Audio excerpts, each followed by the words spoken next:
Hi friends, today we continue our deep dive into fairies and fairy tales, the good, the bad, and the pretty. You're listening to two Monicas and a microphone. I'm one Monica and the other Monica will be on shortly. So stay tuned for an exciting two-part episode into all things fairy. Monica, we're continuing our theme of storybook, stories, fairies, fairy tales with storybook fairies. Well, it just sounds like a great mashup.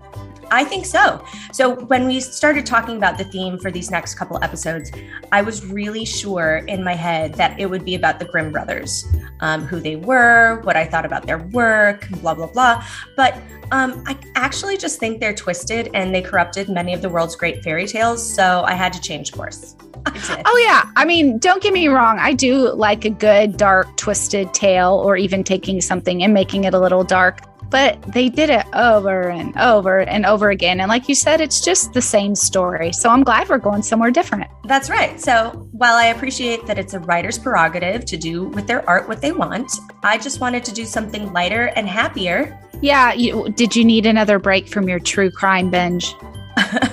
I never need a break from the true crime binge. Gotcha. Even Paul, he was pulling down the attic ladder the other day.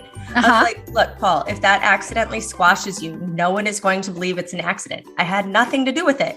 You should definitely video it next time he does that to keep yourself innocent. Right? He's like, yeah, Monica, all they have to do is go through your Netflix history. I was like, yeah. Oh my gosh. Can you imagine? They'll be like, Oh, she was so obsessed. She finally wanted to commit her own true crime. I can see it now. Sounds like a great original movie on Netflix. We're going to switch, or I switched, and I'm doing fairies, the good, the bad, and the pretty. Bright little fairies in fairy tales. Maybe they were godmothers, maybe they weren't, but I feel like they're flying spots of joy. For the most part, they really are. Yeah, Monica, so you know me, I had to ask, why is it called a fairy tale? We're talking about fairies. Yeah, why? Okay. So this was a little bit of a rabbit hole. It's much like the why is February the second month? It wasn't a whole lot of information out there, but the term itself comes from the translation of a French writer, and she first used it in her collection in 1697. I don't speak French, but her name was Madame de Aulnoy. I don't know. Let's just pretend that was very nice and pretty in French. Yeah, it doesn't. So it first showed up in her storybook.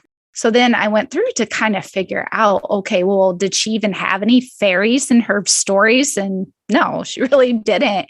But it actually goes all the way back to the Oxford English Dictionary, which basically the word fairy just meant enchantment or magic. Oh. And that's why we say fairy tales. Not fairy as much in the way that we're going to be looking today as the little sprites, like you said, with the wings, but just the fact that it would include enchantment or magic. Oh, I love that. So now we know why they're called a fairy tale, and it literally has nothing to do with today's topic of fairies, but I thought we needed to address that, about episode 4.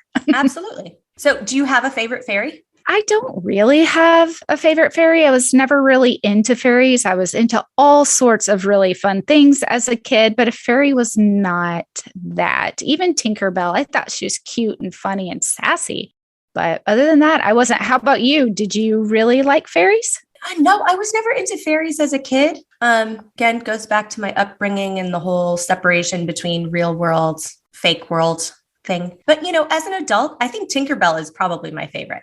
She's super cute. Now, as an adult, I did dress up as a woodland fairy for Halloween. I think I was about 25, 26. And that was a lot of fun. And I got huge wings and I made my own costume and I just made it up. Oh, yeah. Me and my best friend, Kelly, she came up from Tennessee and we had a Halloween party at my house back when I was young and cool. And we went all out on these costumes and I loved it. I still have pieces of it today that fit my ankles and that's about it. Oh, to be 25 again. Right? I thought it was interesting when I was researching this episode that according to Disney, fairies are born from the first laugh of a baby. Aw, that's so sweet. I couldn't find corroboration anywhere else, but I'm going to go with that because I just love the idea of the first laugh of a baby. You know, your baby has its own fairy. Yeah. Oh my gosh, it's so cute. Kind and of if like we a went, guardian angel. Oh my gosh, it's adorable. If we went into the whole history of fairies, that's a whole nother episode. Which we can do. But I like this one. If I have to choose one because they're not real, I like this one. This will be the one in my fairy lore. And going back to the origin of Sleeping Beauty, it's also how the babies had their own fairies. Oh, that makes a lot of sense. They did, didn't they? Yeah, they did. There are light fairies, water fairies, animal fairies, tinker fairies, and many, many more, which we will discover. Yeah. And, I would like to say that I believe fairies, I haven't researched this, are really a big throwback to Greek mythology with the little neodes and naiads and nymphs and all the different little creatures of the forest and the water and anything else that there was to be a creature of that was humanoid. I really feel like whenever you talk about the water fairies and animal fairies, that's what it reminds me of. Yeah. And they pop up in all sorts of places. Yeah. They're not just a European thing. I have learned that through some of the studies that I was doing for our next episode on fairy tales from around the world. I came across actual fairies in other cultures. It's very interesting. Monica, let's get to the good, the bad, and the pretty. So we're going to start with the good. Well, the best of all the fairies, the most goodest, if you will, would be, I believe, fairy godmother from Cinderella. I think you're exactly 100% right about the fairy godmother. Who do you want in your corner? Fairy godmother from Cinderella. Not just any Cinderella. You want the Disney version of the fairy godmother. I agree. Yeah. I think that she is much like a guardian angel, but better. She's like a guardian angel who can grant you wishes. Absolutely. She's kind, bubbly, and she has the most fun job of all. She's the physical embodiment of hope, and she's devoted to making dreams come true for pure-hearted people. Yes. And she's so cute. Bippity, boppity, boo. Oh, that's the best song ever. And finally, after Sienna watched it like 570 million times, I was like, oh, I know the words. I know all the words, the bippities, the boppities, the boos, and how they all fall into place. I used to have a Disney cassette that I would listen to, and that was one of the songs back when I was in kindergarten, and I had my own personal little player. Yeah. I love that. Mm-hmm. Love that. So she's definitely my favorite. She's a little matronly looking, but she's like a grandmother. Yes, exactly. Yeah. She makes you feel warm and fuzzy and really loved. But have you seen the live adaptation? I have. Now, I don't remember what she looks like. Give me a second. I'm going to look it up. Okay.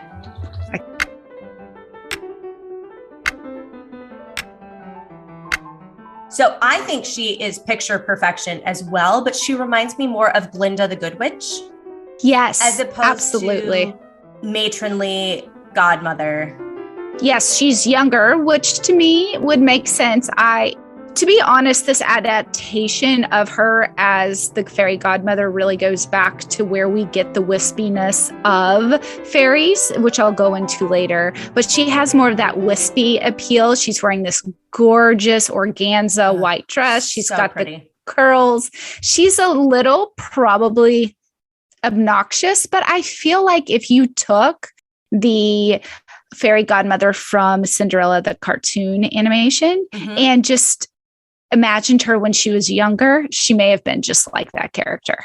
She was probably a godmother for a very long time. Absolutely. Hey, parent friends. Monica and I want to take a break and ask you a few questions. Do you struggle to get your children to listen? Do you desire your home to be a place of peace, not stress? Yes. Do you feel like everyone else has it figured out but you? Who doesn't feel this way? I don't know, because I definitely feel this way at least once a week. But Monica, we're not here to talk about another episode. We're here to tell our friends about a great resource, Kristen Schmoke, Parent Coach. She does live online coaching for overwhelmed parents who are looking to create harmony in the home. I've read her reviews and she's incredible. Monica, you've used her before, right? I have. You and I have laughed together over the last 18 months about my struggles as a parent of 2 small kids. It felt like I had been underwater for a couple of years dealing with their emotions when Kristen came back into my life. I had no idea I was doing things backwards by trying to teach them to calm down in the middle of a meltdown. So the next time I became frustrated, I reached out to her. She's so calm and reassuring and really knows a lot about communication and kids, thanks to her training as an early education teacher and as a mom of 4 herself. During our session, she helped me understand the behavior I found frustrating was probably just a reaction to all the change we had in 2021. I took her advice, took a deep breath, and didn't focus on the behavior, and our issue is improving. That's incredible. I love it. I don't know if you know this, but I've reached out to Kristen before as well when I've needed help with Lillian's middle school drama, and she's been amazing. Friends, if you'd like to check out what Kristen has to offer and learn more about her coaching and how it can improve your family life, please go to KristenSchmokeCoaching.com. That's KristinsChmoke coaching.com. You can also find the link in this episode's notes. Check out her reviews and book a free coaching call and start becoming the parent you've always wanted to be. Now back to the show. What about the fairy godmother in my favorite adaptation of Cinderella, which is Ever After? Jinx, Yeah. you owe me a Coke. What about that? Well, you know, it's Leonardo da Vinci, which I had to point out to you. Yes, you did point it out to me. I'm sure I already knew it, but you did make the note of it, which is really ironic because I did have a hard time with the newest musical, which I don't know, was that on the Disney Channel? I'm not sure, CBS or something. Amazon. Oh, Amazon. Mm-hmm. The fairy godmother was not a godmother. But you saw that movie. So what is the fairy godmother in that? It's portrayed differently than I anticipated. That's right. So I think it kind of follows along the lines of Ever After. So Leonardo da Vinci designs these brilliant wings, and then she has a dress, and, you know, the movie moves from there. In this case, it's just a really extravagant man wearing a fabulous outfit, and he's the fairy godmother.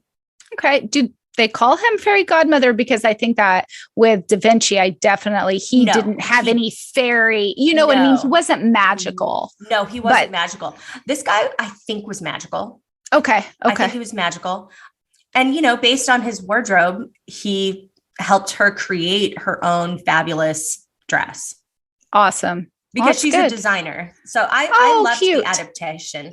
I actually thought it was really cute. I loved the songs and the fact that she was a designer and she wanted to get her designs into the royal house. Oh, that's neat. What a neat story. Yeah. Cool. Anyway, but we can move on because there's so many more fairies to talk about. How about Flora, Fauna, Merriweather? Oh yeah, from Sleeping Beauty. Oh. They're so cute. They're a little bit like fairy godmother and Cinderella, if you will. They're They're matronly. Yes, they are. Pudgy. And pudgy. They're so want to squeeze their cheeks. Can I just be that way? Yeah, you can. My cheeks. Yes. So I love Flora, Fauna, and Merriweather, even though half the time I forget all of their names. The colors for the distinction, their dedication to saving Aurora, and the fights about using magic or not using magic. Oh my gosh, I love those scenes, especially with the cake at the end. Absolutely. And then the dress. Oh yeah, when she's dancing at the end. Yeah, exactly. And they keep changing it. I love it. I think they bring a lot of amusement to what could or was a really dark fairy tale. Yeah, well, somewhat, but no. Well, it's not as dark. No, well, we went through the original story. It's not as dark as... No, that's what I mean. I think they bring like an element of humor into the Disney version of Sleeping Beauty because it is kind of sad. It is. Oh, yeah, definitely. They are much like the comic relief. I didn't realize that Flora had gifted the child the gift of beauty. Yeah, when she's in the crib in the beginning. Mm-hmm. During her christening or, Yeah, it's a christening. It's not coming. No. Her debutante ball. Well, I mean, yeah, she was probably being betrothed at the time she was crowning. Obviously. So Flora's color is red, and she is, according to the Disney website or the Disney fan site, she's the leader of the three, the bravest and most determined. Yes. I just love their little personalities. I do too. So they gave them great personalities, and she deals with flowers and nature. Her favorite color is pink, and she appears to be the strategist of the group, dealing in strategery. And then Fauna gave Aurora the gift of song, and her color is green. And as we remember, she's quiet and introspective, and a lot of times is the peacemaker between Flora and Merryweather. She definitely is. Merryweather altered Maleficent's curse. That's right. That's right. So instead of death, Aurora would be put into a deep sleep that could only be awakened by true love's kiss. But Merryweather's color is blue. She's feisty, pessimistic, and often challenges Flora's leadership. Oh yeah, that's what makes it fun. It is, because there's always the battle for who's the alpha. The alpha fairy. The alpha fairy. We know the original work was Giambattista Basile from 1634. That story only had two fairies who arrived to care for Sleeping Beauty's newly delivered twins. Again, by a baby's laugh. Exactly. Charles Perrault's version had 8 fairies. Yeah. And did they come at the time of her birth, right? They weren't after the twins. No, they actually came when the king invited them and he ran out of plates. During the christening, right? Yes, during the christening. And then the Grimm brothers version called them wise women, and there were 13.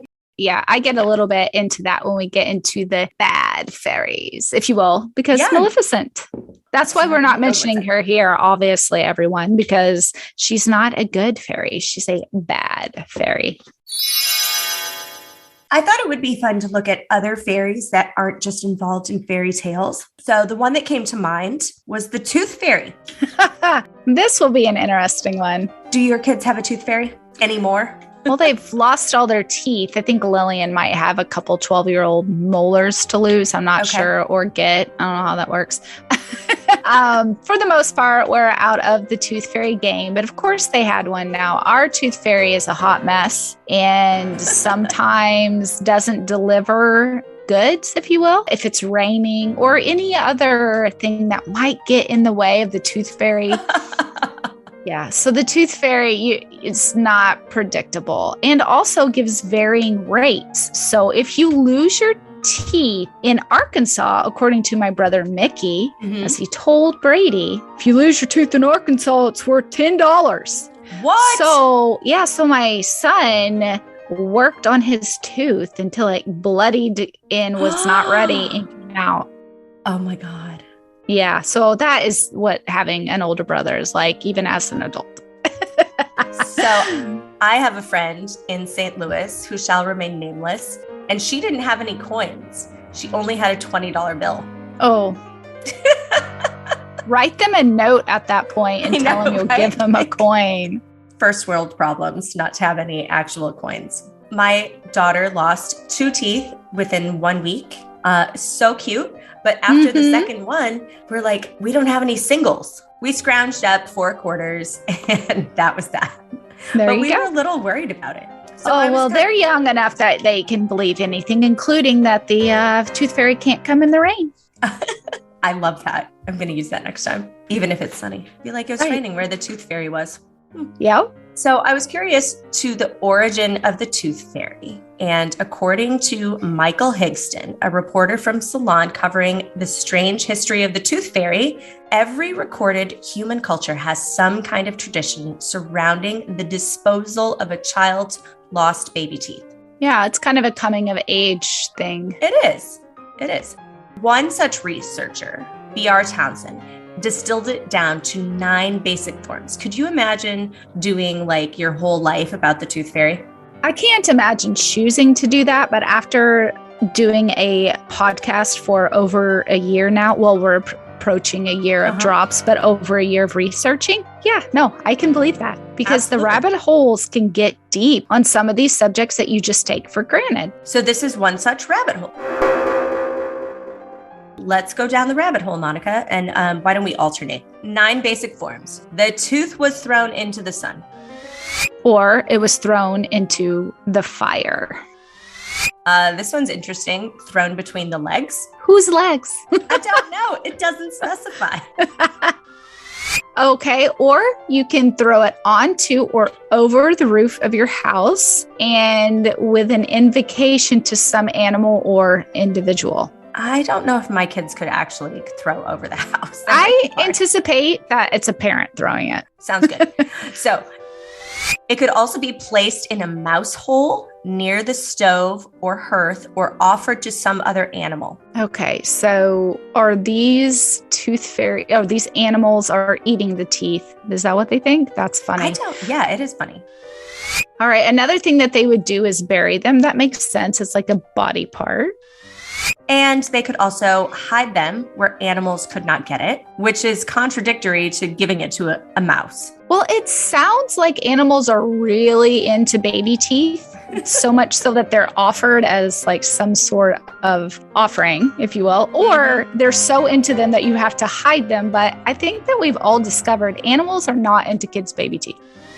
Okay, another thing that you could do with them is place them in sorry, this is not funny, but the second part is place them in a tree or on a wall. So I am just imagining like all these baby teeth, like you put a little nail stud in the back of them and you like, top. Oh, I might just super glue them to the wall. There you go. When we go to sell the house, people aren't going to want to buy it. Oh my gosh. Just be like, oh no, that's the tooth fairy tradition. That's right. One of the last ones is that it's swallowed by the mother, child, or animal. Again, the animals are really into the baby teeth. So Can you imagine though swallowing? No, I can't. Your child. We still baby have tooth? Samson's baby teeth in a little container. Oh, that's cute. I remember when Buckeye's little baby teeth fell out. They were so cute. So cute. We'd find them around the house. So I wanted to know more about why losing teeth is so interesting and it conjures up its own fairy. Rosemary Wells from Northwestern University Dental School decided she was even more curious than I was. And she began what became a career-defining search for the origins of the tooth fairy. She even opened a museum. Well, she is a dentist. Yeah, she opened the museum in her own house. That She eventually appeared on Oprah. Oh, I know. So she was very famous. And according to her research and others, around 1927 is the first time in print that the tooth fairy appears. Ooh, what did it look like? She's doesn't mention it. Monica. No, I didn't look up the 1927 first appearance. Why don't you do that real fast? See if we could see what she was described as. You know what I mean? Yeah. No, I didn't do that. I'm sorry. No problem. You're probably feverish. Or just not as thorough.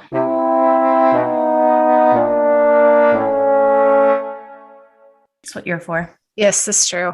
I'm a weirdo. I want to know all the stupid answers. Totally fine. The Tooth Fairy. Oh, it was a children's play. How freaking cute. She's first mentioned around 1927. And she's a character in a really short 8-page playlet for children written by Esther Watkins Arnold. Oh my gosh, how cute would that have been to see that little play? Adorable. However, there's some belief she was mentioned orally as early as the turn of this 19th century. I will, for sure. But there's not much written record of the oral translation or transition and passing down of the tooth fairy. So Where did she come from? Yeah, what the heck? Her origins are believed to be a cross between two myths. The first is a legend of a mouse that sneaks into a child's bedroom. The mice. Again, the mice. They are so into baby teeth. I didn't know this about them. They really are. But this legend spans from Russia to Mexico. Well, that makes you think it could be true. It's global. The second is the typical good fairy, which is mainly a European figure that crept its way over the Atlantic into the lore of Disney in the mid-1960s and became a cultural explosion of the Tooth Fairy. Well, speaking of cultural explosions of the Tooth Fairy, we, as in me and the kids, used to watch a cartoon called Teen Titans Go. Oh, yeah, love that. Okay, love that. Have you seen the Tooth Fairy episode? No. Okay. Well, the Tooth Fairy eats the teeth. It is quite a hilarious episode. Okay, I'm going to pull it up today. You should, because it's very comical and it also a bit grotesque, obviously. And then, of course, there's the adaptation of the Tooth Fairy with The Rock. I don't know that one. Yes, The Rock is the Tooth Fairy. Oh, I think. And then I think later, Larry the Cable Guy is the Tooth Fairy. It's pretty funny. I'm sure if we looked it up, and anyone listening to this can do this on their own, I bet you'll find a horror film with the Tooth Fairy. There's no way you're not finding a horror film with the Tooth Fairy. In fact, I'm going to see if there's one not named Tooth Fairy, because I feel like... Oh yeah, 2019, an evil tooth fairy rips out your teeth. But not to be confused with the Tooth Fairy from 2006. Yeah. Oh my God. All right. Halloween episodes are becoming more apparent.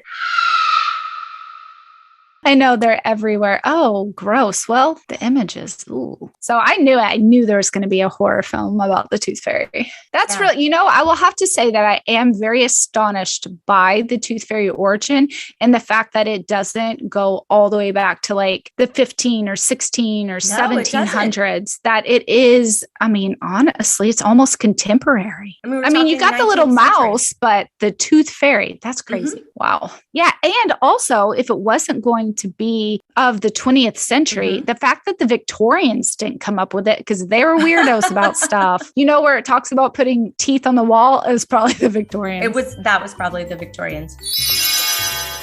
Friends, if you like this episode, stay tuned for part 2. It's coming right up. And don't forget to share us with a friend if you like this episode. Leave us a 5-star rating on Apple Podcast or Spotify, and, it can't hurt to write a review. Today's music was provided by Kevin MacLeod and some classical music aficionados. All the details on where we get our content, please check out our show notes at twomonicaspodcast.com.